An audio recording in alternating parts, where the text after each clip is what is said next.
Somebody shout hallelujah.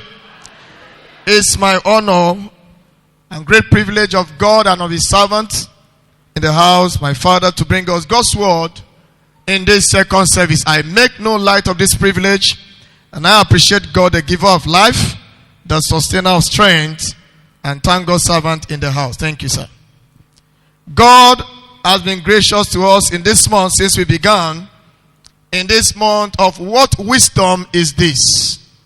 What wisdom is this? Anchored in Matthew 13 verse 54.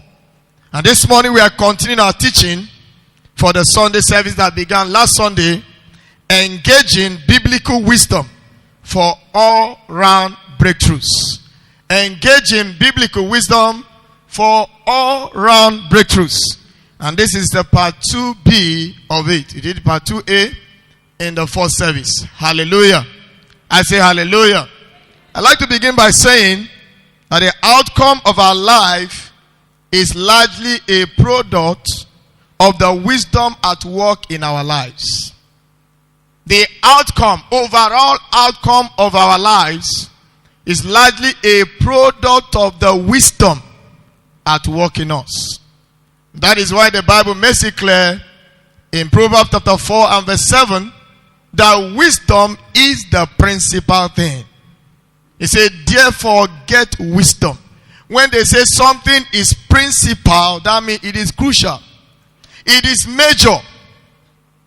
And God doesn't want us to minor in our major. So if wisdom is a major, then you and I must major in it. And wisdom is not taught in schools. You don't get to the higher institution to acquire wisdom. God is a sole custodian of divine wisdom. That is the wisdom we are talking about. Remember, there are 4 kinds of wisdom, but we are talking about the wisdom that is above, from above, and that is divine wisdom. Praise the Lord. I say praise the Lord. And that is why that anchor for this teaching, which is Proverbs 9:12, makes it clear that if you are wise yourself. The wisdom you have is first and foremost for your own benefit. Is for your profitability. Praise the Lord. I say praise the Lord. So it is not just about what we know. It's about the wisdom at work in us. Sometimes we equate knowledge to wisdom. Even though the journey of wisdom begins with knowledge. Not knowledge, or not all knowledge equal wisdom. Praise the Lord. I say praise the Lord. Knowledge, for instance, can be likened to information. Knowledge can be likened to information, what you know. And it's not all information that leads to transformation. There are some knowledge that actually retards a man. Remember, your experience can be your undoing. That is knowledge. And so we don't call knowledge power. Our society, our world has made us think that knowledge is power. But there are many knowledgeable people who are frustrated. And that is why knowledge is not the answer. I like to define knowledge as potential power. It is not just the power, it has potential to make you powerful.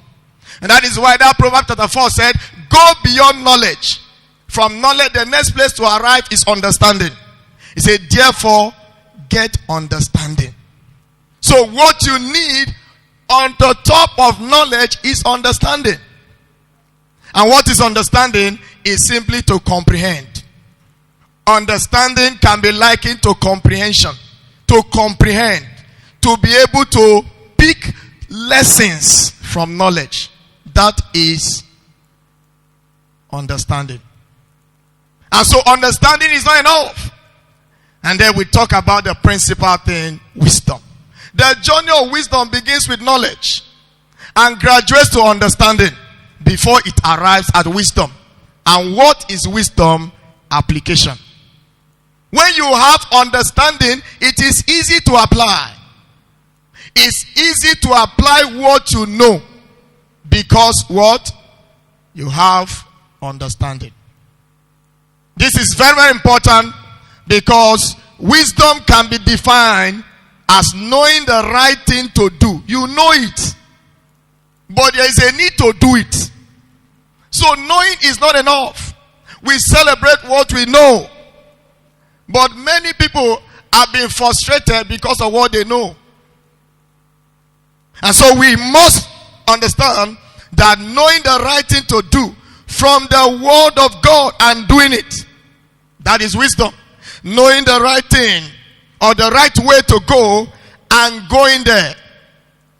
Knowing the right step to take and taking it. And then knowing the right turn to make and making it.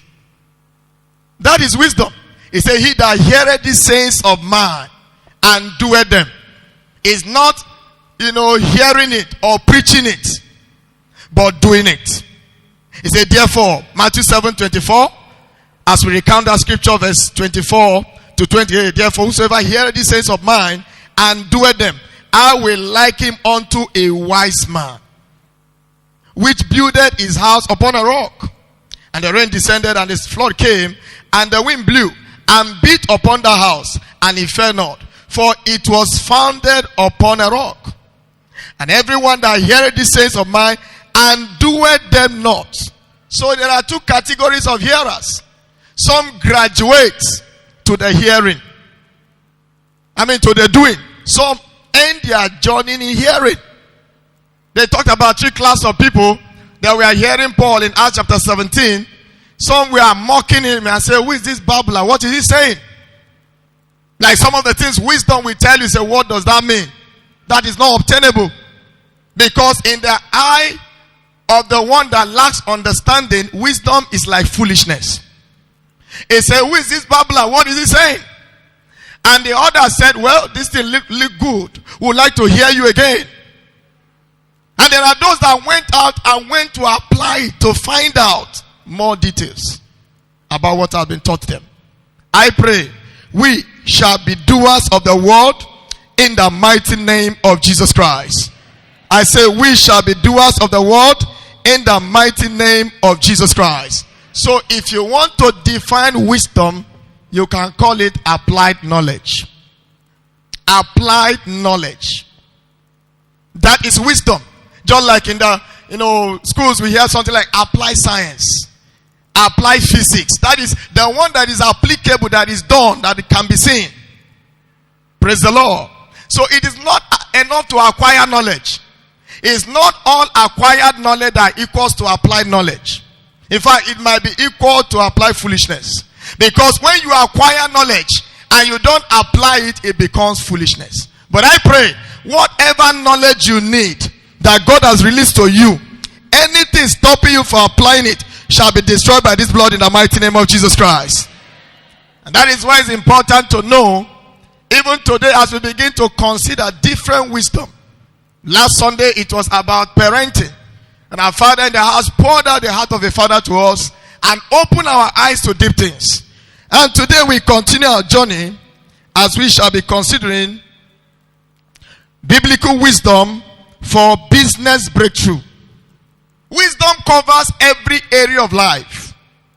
That is why I said the overall outcome of our life is a product of wisdom at work in us. When you see a man talk, it shows you how far he can think. It shows you how far the wisdom at work in him. When you see a woman talk or act, it shows you the kind of wisdom operational in such life. Biblical wisdom for business breakthrough. Let me begin by saying that God, in this section, that God is the originator of business. We hear people talk about this is not church, this is business. God is the originator of business. God is a business God. And that is why we must understand, if you must learn business, whether the business of life or the business of activity, buying and selling, or any, economic activity, you must learn it from God. In Isaiah 48 verse 17, Isaiah 48 verse 17, let's look at what God said concerning himself. Isaiah 48 and verse 17. Praise the Lord. God speaking about himself, he said, thus said the Lord, thy Redeemer, the Holy One of Israel, I am the Lord thy God, which teacheth thee to profit, which leadeth thee by the way that thou shouldest go. Each time business is mentioned, what comes to our mind is profit. So if God is saying, I will teach you to profit, that means I will teach you business. So we must understand that the nature of business is the nature of God. That is why when people say is the nature of our business in the negative, then that is not God teaching you business. Like God's servant said, AP in the first service, that you need to like to do that business. It's either you are inventing the nature of the devil into that business, which is supposed to be the nature of God. Any business that you need to hide your Bible to do is no longer a business with God. It's not God teaching you, because God said I will teach you. And God will not teach you and you will not profit. God cannot teach you and you will not have proof. But it all boils down to doing what God says. Somebody shout hallelujah. I say somebody shout hallelujah. So when you say it's the nature of our business and it is not the nature of God, that is a business that will lead a man to destruction. But I see no one engaging in such business in the mighty name of Jesus Christ. And that is why we can define business as any legitimate activity that one engages in for the purpose of profiting. Any legitimate activity that anyone engages in for the purpose of profiting. Don't mistake business for only economic activities. That one will bring money. Everything we do in life is actually a business. Life itself is a business. Jesus said, don't you know I must be about my Father's business? So there is a father's business and there's also the man's business. I pray in this service today, even though we are focusing on the main thing about what empowers us economically, I pray the business of life will yield profit to you in the mighty name of Jesus Christ. He said it in Luke chapter 2 verse 49. Don't you know I must be about my Father's business? Praise the Lord. So if it is legitimate, if it is legal, not that you are doing something that when you see your fellow winner, you hide. When they say, but are you not a child of God? They say, no, you are mistaking me for somebody. This is business. This is not church. On Sunday we go to church. This is business time. No one will find such a place in the mighty name of Jesus Christ. I say no one shall be found in such company in the mighty name of Jesus Christ. Understand this morning that we have various wisdom that God reads out to us that empowers us for business breakthrough. If God said, I will teach you, that means you need to come and sit down.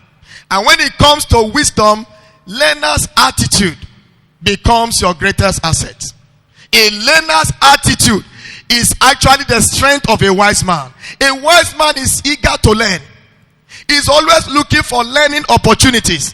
He doesn't arrive when it comes to the school of wisdom. If you get to a point where you think you have known it all, you will soon become a failure. But a wise man never claims to know anything. He claims, I'm always a beginner. I pray that learner's attitude will be upon us in the mighty name of Jesus Christ.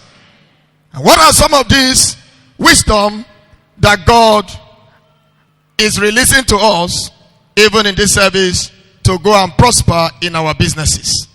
Number one, we must be committed to spiritual growth and development. This is very, very crucial, because one of the characteristics of living thing is growth. Somebody say, if you are not growing, you'll be groaning. If you are not growing, you'll be groaning. And when we talk about capacity, building capacity is also begin with our spiritual growth. In fact, it was said about Jesus Christ in Luke chapter 2 and verse 40, and the child grew and was strong. He had to grow before he could was strong. Hear me. God will never give you what you don't have the capacity to carry.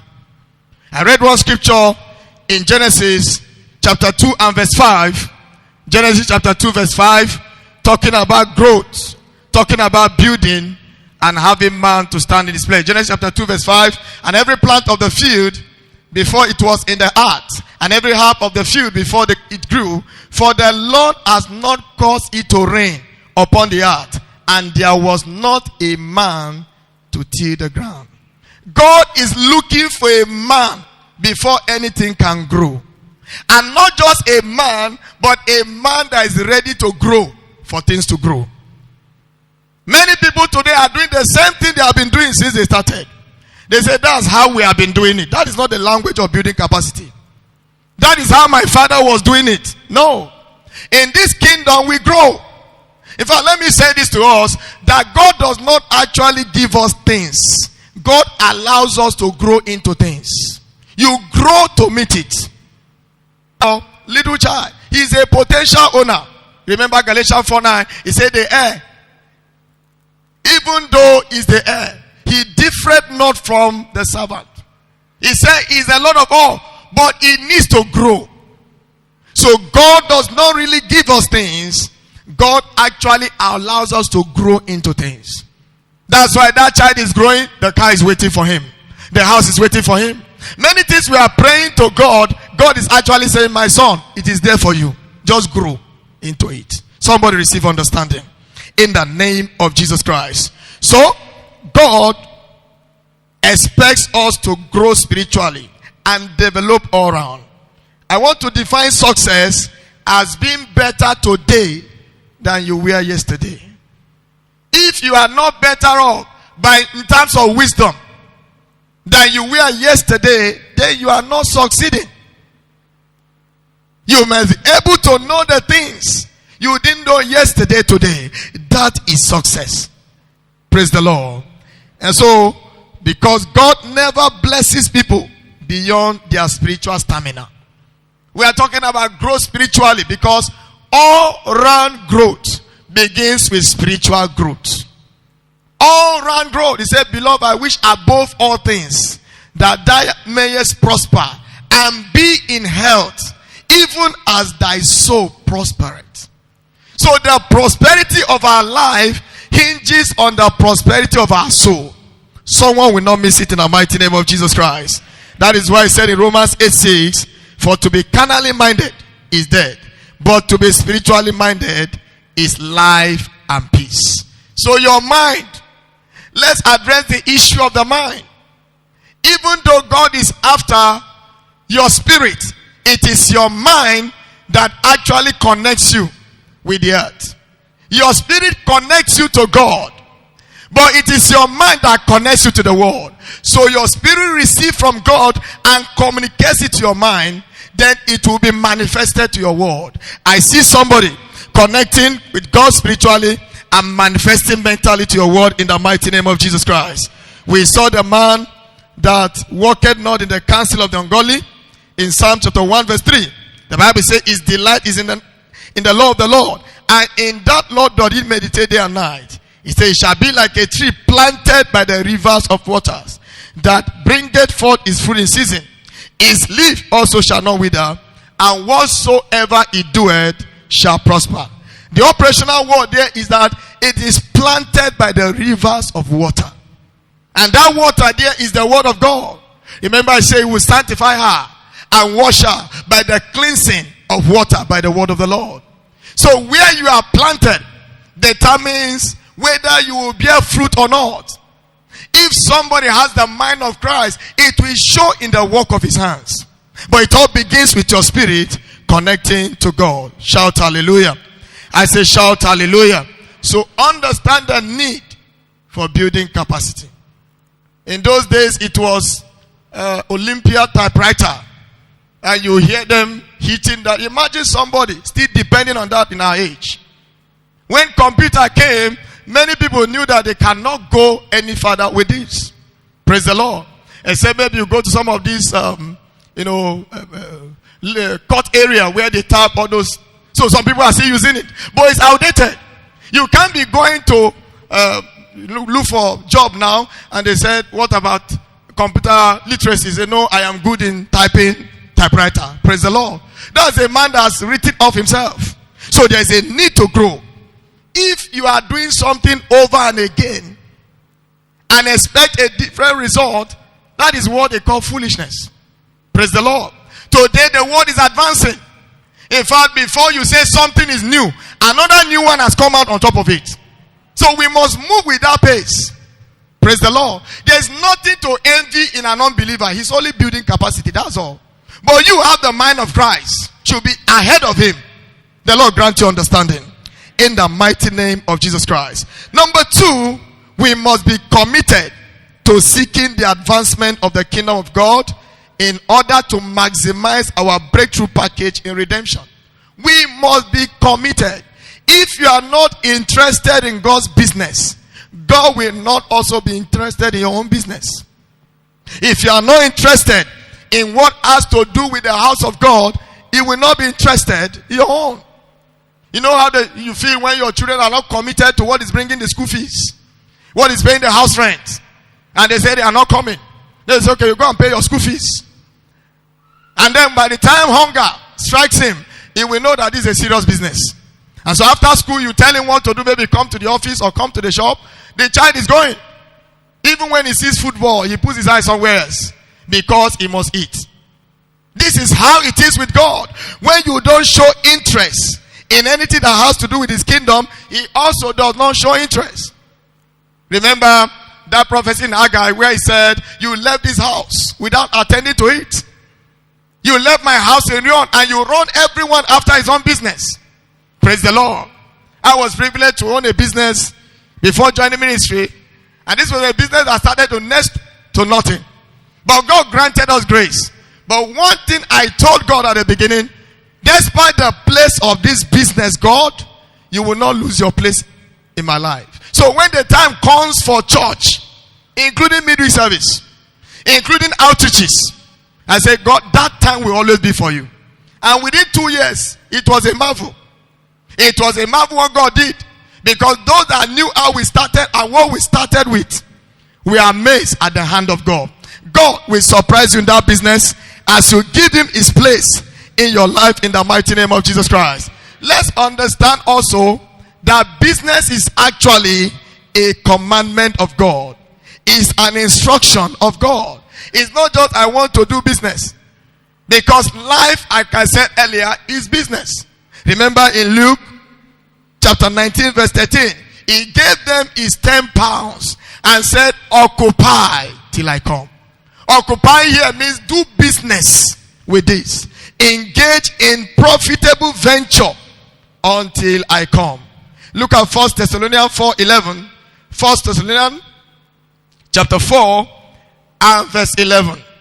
It said, and that ye study to be quiet and to do your own business and to work with your hands as we commanded you. So it's a commandment. Do your own business. Means get busy. I've told people in my seminars years back, when you can't find a job, create one. Praise the Lord. That is to God saying, there is something inside of you. If you cannot find one, create it. And that is why many people are looking for a job. Actually, God is saying, you are supposed to be the one employing others. I see all the young men and women here who have stayed years without any profitable work. God showing you a vision of a business to start in the mighty name of Jesus Christ. Somebody talks about work and job. Your work is what God created you to do. Your job is what they pay you to do. There are two different things. There are people that are doing a job, but there is a work God has put inside of them, that they will be the one employing others. I helped some people to start business when we were out there, and many of them didn't even know they could do it. Just one idea, just one inspiration, and then suddenly something has started out of nothing. Because everything seen was created out of nothing. The Lord grant you understanding. And so you can't do this in giving God His place and not have your place in business. So if it is time, he said, no, I am busy, I have an appointment. Because, when God blesses you to the point where you now begin to make excuses to God. That, we had board meeting yesterday, so I can't come for outreach. God said, it's my fault I gave you a job that created a board meeting. Praise the Lord. But I see no one displacing God in their business and their life in the mighty name of Jesus Christ. Matthew 6:33 is one familiar scripture. It says, but seek ye first the kingdom of God and his righteousness, and these things, all these things, like AP, pointed out in the first service, I saw them with us over there in the headquarters church, men and women, professionals, who will leave their office to come and attend to urgent matters in the church. But they were doing with an understanding, as I am working for God, God is working for me. And God cannot work for me and things will not work in my life. Somebody shout hallelujah. I pray for somebody, whatever is making you to negotiate the place of God in your life and business, that thing ends this morning in the mighty name of Jesus Christ. Number 3, we must be committed to the covenant of tithing. This is one language that some in the church don't like to hear. You are not giving God money by tithing. You are actually multiplying your own finances by tithing. Tithing is simply one part that makes the remaining 10 more than enough. I grew up as a little boy with my grandmother. I didn't know what tithing was. It was about 8, 9. So I will see her, carry this paper in their church. In the Orthodox, they used to mark it. So put it inside a book. And so I asked one day, that what is the meaning of this? This is always special. She doesn't joke with her tithe. That was when I began to learn tithing, even without earning anything. And then she said, son, this is God's part that make the remainder meaningful. If you don't give God his part, the remaining will not be meaningful. In fact, you wouldn't know what you did with it. Like they said, it is frustration continue. That will not be in the mighty name of Jesus Christ. So God said, the only way I will know you have received something is by returning one part of it to me. That is the way to say, God, you sent 10. I receive it. I am returning one to you as acknowledgement. And God will say, okay, I will send more. Somebody receive understanding. In the name of Jesus Christ. In Malachi chapter 3, verse 10 to 11. He said, bring ye all the tithes into the storehouse, that there may be meat in my house. And prove me now herewith, said the Lord of hosts, if I will not open you the windows of heaven and pour out a blessing, that there shall not be room enough to receive it. Somebody say amen. He said, and I will rebuke the devourer for your sake, and shall not destroy the fruit of your ground.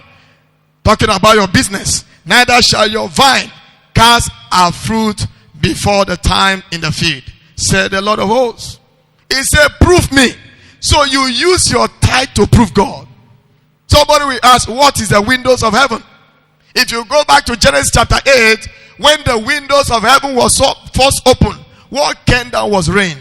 Physical rain was what came down. But God is saying, in the time that we are, it's not just the rain, physical rain you will see. It will be the rain of divine ideas. It will be the rain of divine inspiration. And that is what we're enjoying our time. You can't see a truly committed tither that is stranded in business. No. Even when there appears a dry season, suddenly you discover a door opens. And it will never remember the dry season anymore. Because God will come with the rain. Just like the rain has started now. Everywhere was dry before now. But suddenly we will remember there was a dry season. Because the rain will come in such a way without announcement. I pray for somebody. The kind of rain that is unannounced in terms of blessing will be experienced in the mighty name of Jesus Christ. That is why when we talk about prospering in business, it has to do with ideas that God will give you. Everything begins with an idea.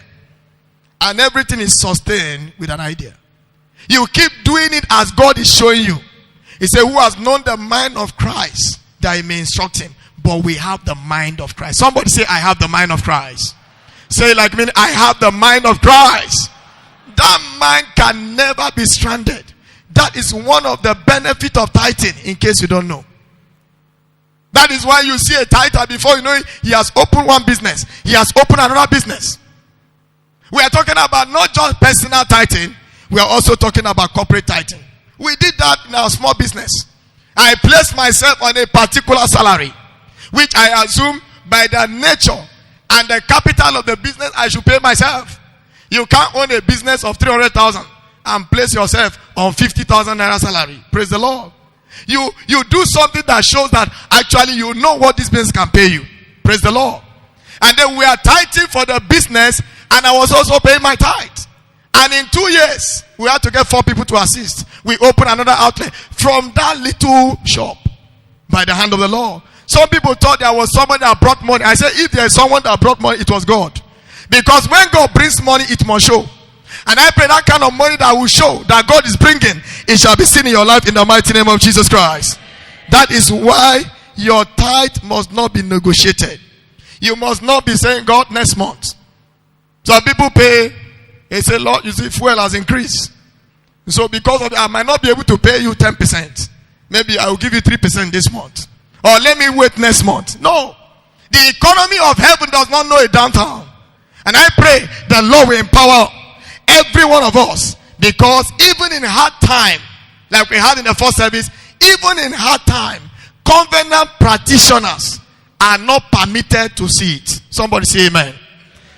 He said in Leviticus 27 verse 30, he said, and all the tithe of the land, Leviticus 27 and verse 30, whether of the seed of the land or of the fruit of the tree, is the Lord. It is holy unto the Lord. Praise the Lord. It is God's own. That is why when you keep your tithe, you become a thief before the Lord. Praise the Lord. Because you are taking what does not belong to you. And so the devourer is permitted to come and steal. But I pray, no one here will struggle again to pay tithe in the mighty name of Jesus Christ. We have this example of Abraham in Hebrews chapter 7 from verse 1 to 8.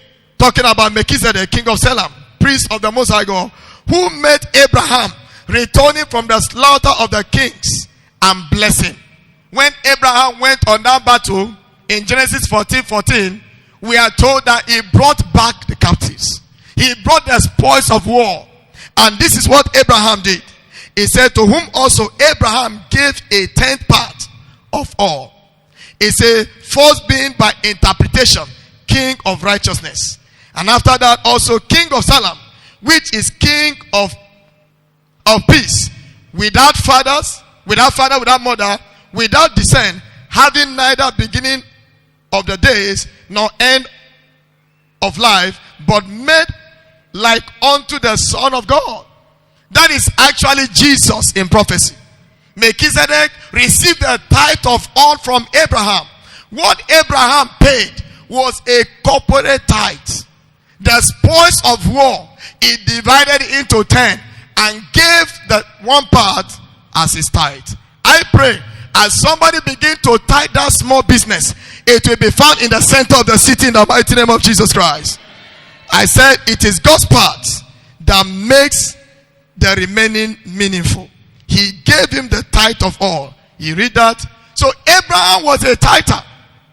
So even in old age, assuming Abraham was a retiree, he was still tithing his retirement benefit. He didn't say, Lord, I'm not working again. This one is what I've worked before. But you want to see security. You want to see preservation. Then tithing must be your lifestyle. And we are told in Genesis 24 verse 1. Genesis 24 verse 1. And Abraham was old and stricken in age. And the Lord has blessed him in all things. In all things. That is the product of tithing. An old man at 75 started a business, but was a committed tither.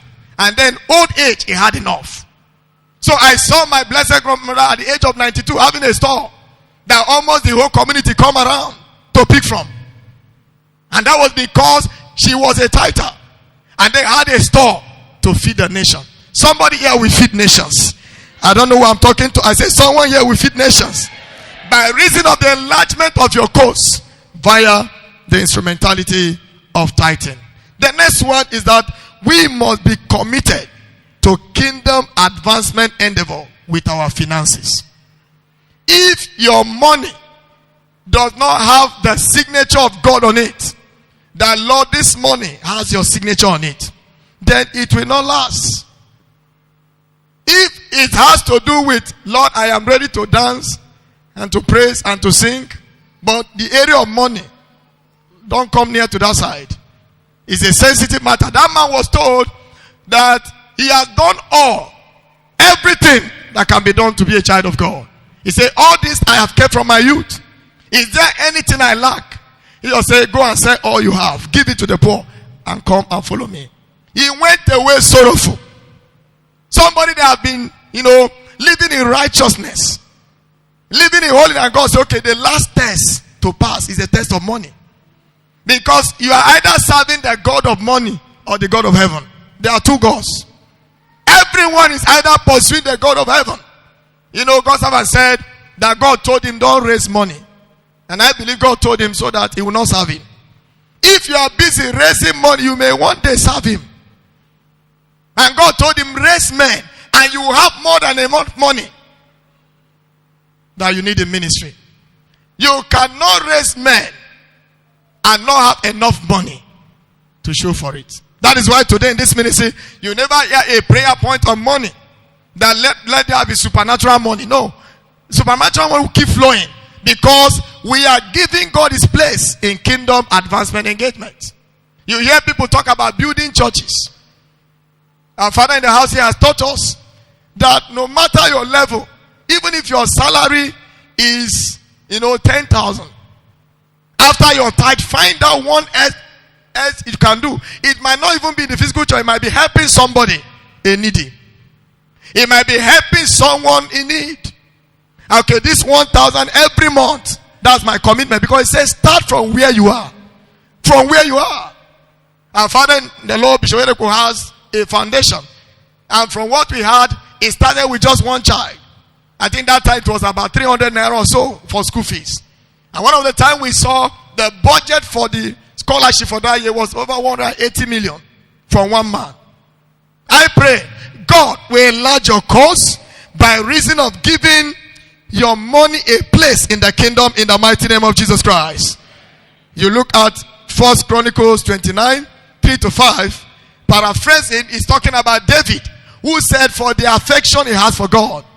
Because if you claim to love God, one way to prove it is with your resources.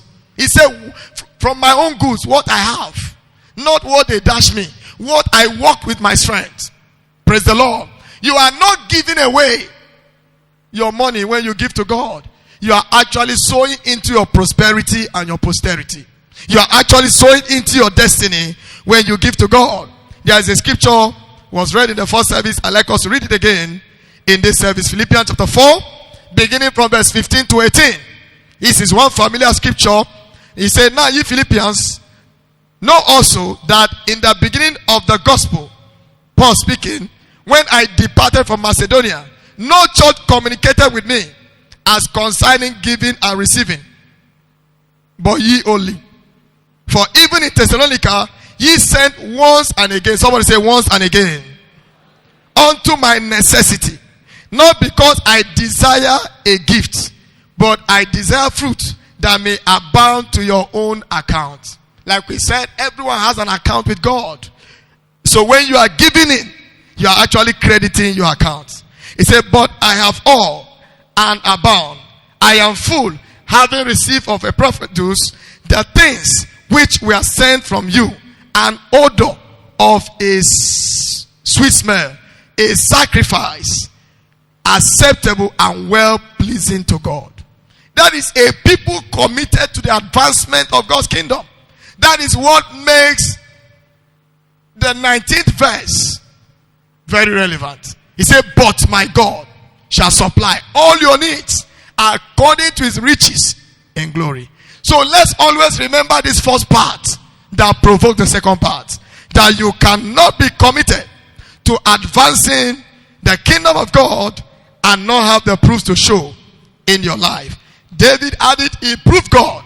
And one man had the wealth that was greater to the nation. That is why he said through Abraham that nations shall come out of him. Nation by reason of potential, by reason of wealth, by reason of resources. I know I'm talking to nations this morning in the mighty name of Jesus. I know I'm talking to nations this morning in the mighty name of Jesus Christ. Now, the next one is that we must recognize that everything multiplies with thanksgiving, while they get destroyed with murmuring and complaining. Everything multiplies with thanksgiving. Everything multiplies with thanksgiving. Remember Jeremiah 30 and verse 19. Out of them shall proceed thanksgiving, and the voice of them that make merry. I will multiply them, they shall not be few. I will also glorify them, they shall not be small. A lot of people, their undoing is ingratitude. Just saying thank you, Jesus. Because what you are despising is somebody's prayer point. What you think is nothing, somebody's fasting for it. That Lord, see this shop, there's nothing inside. And God said, not even thank you, Lord, for owning a shop. I shared the testimony of a man I met years back. He was a man committed to joy and rejoicing. Always thanking God. He came from his village to Lagos and was just hawking all these singlets and all the rest of it. He gave his life to Christ, was attending one of the churches, not this church. And then one day, in the course of his joy and rejoicing, he came back after walking and was sitting outside. And like I talk about idea came to him. And he said, God prompted, there was one Alhaji there selling rice. He brings, rice from the man. Tell him that he should give you just 1 baht on credit. Then after selling, you will make returns. For a guarantee, go and tell your pastor. Since he knows you, so that the pastor can stand, as a guarantor. And when they went to meet this, this northerner, an Alhaji, that please can you, give this man this thing to sell on credit and return. He did not, waste time. He said, why not? Go ahead. So he granted him this request. And this young man was selling this thing in front of his house, in front of the house where he was. After he has gone to hawk, he comes back to put the rice. And then suddenly he began to, after selling, even before the rice finishes, he has enough money. He goes to give back to this man. And this man will say, carry again. And gradually, to cut the whole story short, he began to save money. And he had enough money to rent a shop. And he looked for a shop around that area and rented a shop. And took the rice he had to that place. Whether 1 bag or 2. And so when they brought rice for this man one time, there was not enough store to put the remaining rice. And he called Emeka and said, can we put this remaining rice in your store? He said, why not? It was like a drama. And they brought the remaining rice and feed the store. And he told him, sell everything, just give me the capital, take the profit. And before you knew it, as at the time this man was telling me, he has about 3 shops, and one of them can contain up to 500 bags of rice. He has about 7 boys working for him. He's married. He has 2 cars. Started from one idea. Because a man refused to be depressed. You don't know what you are stopping yourself by depression. Some people pride themselves in anger. They pride themselves. Can't you see that nothing is working? They justify their depression. That will not be in the mighty name of Jesus Christ. When they saw me in our business, then they say he doesn't get angry. I say, okay, he's always smiling. Okay, is it good to always be sad? They say no. And that was the undoing of our business that was about to close down. And by joy and rejoicing, excitement, he said, each time we come here, it's always an atmosphere of joy, no depression. So we collected all the customers of everybody who was complaining nothing was working. We collected, they will just come there. See, when a man finds a place of joy, he settles there. A lot of people are looking for where they will just feel at home. And where their joy will just be, not compounding the concern they have. Not worrying because things are not working. But it will work in the mighty name of Jesus Christ. Whatever tampers with your joy wants to destroy your harvest. Your harvest will not be destroyed. I say your harvest will not be destroyed. We saw how Jesus multiplied the 5 loaves of bread and 2 fishes just with thanksgiving. Thanksgiving is a multiplier. Any day, anytime. Thanksgiving is a multiplier. Anytime, any day. One of the secrets of this commission is thanksgiving. One of the secrets of our Father in the Lord is thanksgiving. One of the secrets of our Father here in the house is also thanksgiving. It is working. It will work for you in the mighty name of Jesus. I say it will work for you in the mighty name of Jesus. Look at in Numbers 11 verse 1. They complained. They murmured. And God was angry. He gave them manna. They said, what is this? The manna was a dry bread. It's dry. He said, we are eating cucumber, carrot. We are eating fruit in Egypt. And God got angry and said, I will not change this meal because of your complaint. They ate it for 40 years. May you not eat one meal for 40 years. Because of complaining and murmuring. It is said that when you complain, you complicate your matters. Always rejoice. The Bible said, in everything do what? Give thanks. In everything, give thanks. And when you give thanks in everything, you begin to give thanks for everything. God was angry. His fire came down and consumed them. So it is not wise to begin to look at what is not working. When the devil tells you what is not working, you have more than enough to show him that it's working. Somebody shout amen. You have enough to show the devil that it is working. Somebody say it is working. Say like me, it is working for me. 1 Corinthians 10:10. He said, neither ye murmur, as some of them murmured, and were destroyed of the destroyer. When you begin to murmur, you become a target. You become a target for the destroyer. Thank God for where you are, and God will change your level to where you are going. You will get there in the name of Jesus Christ. As we begin to round up, and you know you cannot be joyful and not be thankful. You cannot be joyful and not be thankful.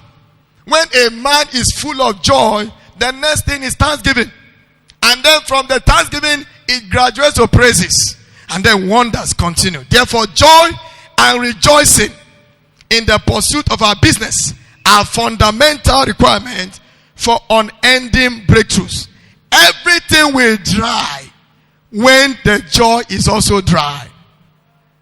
You don't need to see anything to be joyful. The Bible said, let everything that has bread do what? Praise the Lord. That you have bread is all you need to be joyful. That you are not in the hospital, that you are not in the prison for what you know nothing about, is enough to provoke the joy. Because depression will never bring any solution. People think when they are sad, people will look at them and pity them. God gets angry with you when you make people begin to feel you are a pity. Because God did not create us a pity. He created you an envy. You will be an envy to your word in the mighty name of Jesus. Look at this scripture, Deuteronomy 28, verse 47 and 48. It said, because thou servest not the Lord thy God with joyfulness and with the gladness of heart. For what? Abundance of all things. Therefore shalt thou serve thy enemy. Somebody say, God forbid. Somebody say, God forbid.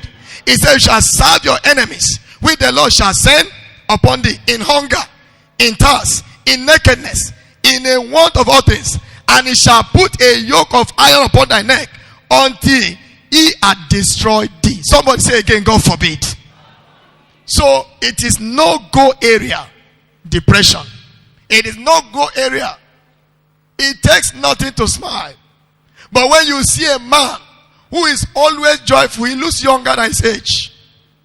He appears youthful.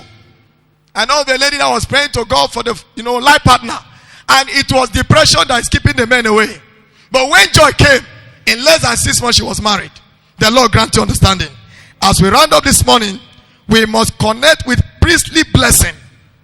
Surely his servant will be coming forth and releasing priestly blessing to every one of us and our point of contact.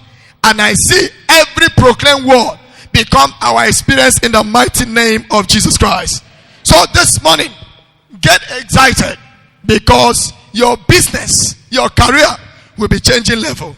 I say your business, your career will be changing level. In the mighty name of Jesus Christ. God will confirm his word this morning.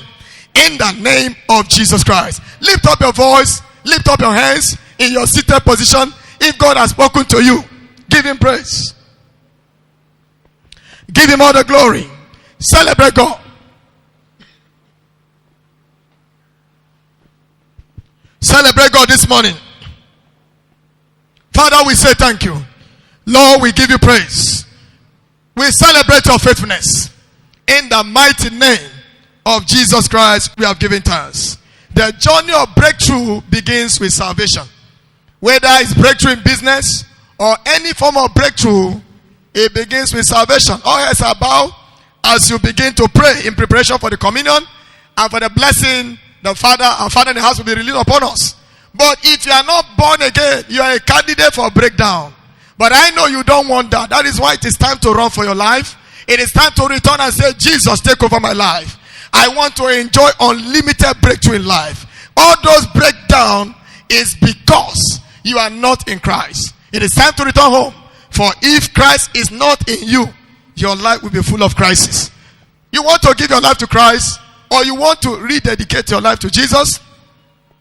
Place your right hand on your chest. That's the place of decision. And pray this prayer of faith after me.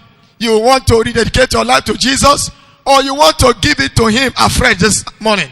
Do it in faith this morning. He's standing by you, knocking at the door of your heart.